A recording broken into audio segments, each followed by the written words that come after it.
It's been a week. We're back outside. The babies are learning what snow is. Look at how cute this is. Rosie, what are you doing? Anyhow, Mama is getting pecking order back in line.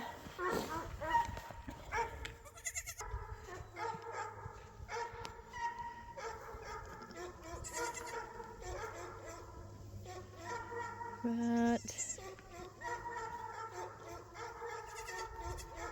okay, well, we don't want to see all that. There we go. Looking good, looking good. What we want to see. Good news is both babies made it through their first night outside. So that's a relief. And it's supposed to get warmer from here, so hopefully we are set with these two.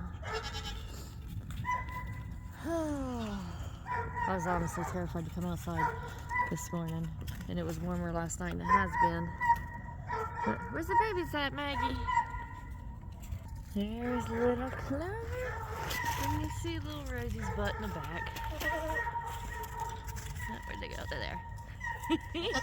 Oh, that's such a relief. I'm so glad. Anyhow, good job, Mama. Good job. Yeah. I got 2 more to go. And then goats are done. But I've also got 2 sheep. And I noticed yesterday she's starting to swell up a little in the back. So it could really be any time for her. But it's supposed to start warming up a little bit. So let's hope. Let's